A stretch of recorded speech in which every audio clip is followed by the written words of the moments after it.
किसी ने सही कहा है कि जिंदगी खेलती भी उसी के साथ है।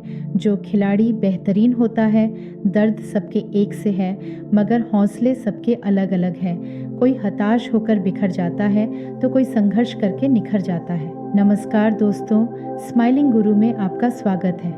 यह कहानी एक बच्चे की है। प्राचीन समय में विद्यार्थी गुरुकुल में रहकर ही पढ़ा करते थे। बच्चे को शिक्षा ग्रहण करने के लिए गुरुकुल में भेजा जाता था। बच्चे गुरुकुल में गुरु के सानिध्य में आश्रम की देखभाल किया करते थे और अध्ययन भी किया करते थे। आर्यमन को भी सभी की तरह गुरुकुल भेज दिया गया। वहाँ आश्रम में अपने साथियों के साथ घुलने मिलने लगा, लेकिन वह पढ़ने में बहुत ही कमजोर था। गुरुजी की कोई भी बात उसके बहुत कम समझ में आती थी। इस कारण सभी के बीच वह उपहास का कारण बनता है। उसके सारे साथी अगली कक्षा में चले गए, लेकिन वो आगे नहीं बढ़ पाया। गुरुजी जी ने भी आखिर हार मानकर उसे बोला, बेटा आर्यमन, मैंने सारे प्रयास करके देख लिए हैं। अब यही उचित होगा कि तुम यहाँ अपना समय बर्बाद मत करो। अपने घर चले जाओ और घर वालों के काम में मदद करो। आर्यमन ने भी सोचा कि शायद विद्या मेरी किस्मत में नहीं है, और भारी मन से गुरुकुल से घर के लिए निकल गया। दोपहर का समय था। रास्ते में उसे प्यास लगने लगी। इधर उधर देखने पर उसने पाया कि थोड़ी दूर पर ही कुछ महिलाएं कुएं से पानी भर रही थीं। वह कुएं के पास गया। वहां पत्थरों पर रस्सी के आने जाने से निशान बने हुए थे।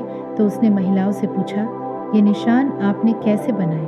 तो एक महिला ने जवाब दिया, बेटे, ये निशान हमने नहीं बनाए। ये तो पानी खींचते समय इस कोमल रस्सी के बार बार आने जाने से ठोस पत्थर पर भी ऐसे निशान बन गए हैं। आर्यमन सोच में पड़ गया।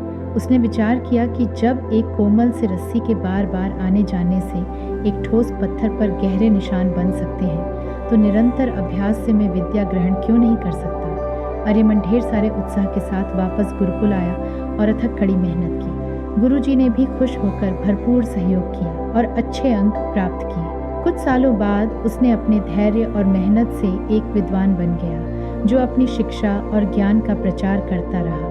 दोस्तों, अभ्यास की शक्ति का तो कहना ही क्या है। यह आपके हर सपने को पूरा करेगी। अभ्यास बहुत जरूरी है, चाहे वो खेल में हो या पढ़ाई में या किसी और चीज में। बिना अभ्यास के आप सफल नहीं हो सकते हो। अगर आप बिना अभ्यास के केवल किस्मत के भरोसे बैठे रहोगे तो आखिर में आपको पछतावे के सिवा और कुछ हाथ नहीं लगेगा।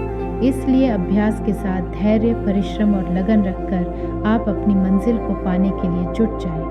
जीवन में सफलता प्राप्त करने के लिए हमें प्रतिस्पर्धा से नहीं, अपने आत्मविश्वास और मेहनत से लगाव रखना चाहिए। अभ्यास ही वह शक्ति है जो हमें हर मुश्किल का सामना करने में साहस देती है और हमें अपने लक्ष्यों की प्राप्ति में सहायक होती है। यह कहानी बहुत ही प्रेरणादायक है और एक महत्वपूर्ण सीख देती है। अभ्यास की शक्ति और संघर्ष से किसी भी कठिनाई को पार किया जा सकता है। आर्यमन की उदाहरण से हमें यह सीखने को मिलता है कि सफलता के लिए आत्मनिरीक्षण, धैर्य और पूर्ण समर्पण की आवश्यकता होती है। कभी कभी किसी को अभ्यास में कमजोरी होने पर वह खुद को हार मानने लगता है, लेकिन वास्तविकता में उसका समर्थन और मेहनत उसे उच्चतम सफलता की ओर ले जा सकता है। यह कहानी हमें यह भी बताती है कि असफलता का मतलब यह नहीं होता कि आप में कुछ कमी है, बल्कि असफलता एक नए दृष्टिकोण और योजना की आवश्यकता हो सकती है। इस कहानी से हमें यह भी सीखने को मिलता है कि हर क्षेत्र में सफलता प्राप्त करने के लिए हमें अध्ययन, संघर्ष और सहायकों के साथ सहयोग करने की आवश्यकता होती है।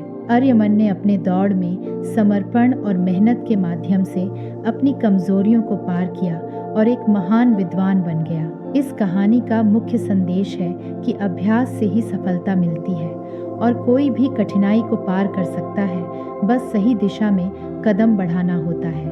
आज के वीडियो में हमने एक बहुत ही महत्वपूर्ण संदेश को साझा किया है। आर्यमन की कहानी ने हमें यह सिखाया कि जब तक हम अपने लक्ष्यों की दिशा में जुटे रहते हैं और मेहनत करते रहते हैं, हम किसी भी मुश्किल को पार कर सकते हैं। यह बिल्कुल सच है कि सफलता का रास्ता सीधा नहीं होता, लेकिन जो व्यक्ति हार नहीं मानता वही अपने लक्ष्यों को प्राप्त करता है। तो चलिए हम सभी मिलकर अपने सपनों को पूरा करने के लिए प्रतिबद्ध रहें और साथ में एक बेहतर और सफल भविष्य की ओर बढ़ें। यदि आपको यह वीडियो पसंद आया हो तो कृपया इसे लाइक करें, शेयर करें और हमारे चैनल को सब्सक्राइब करें। धन्यवाद और हम अगली वीडियो में मिलते हैं।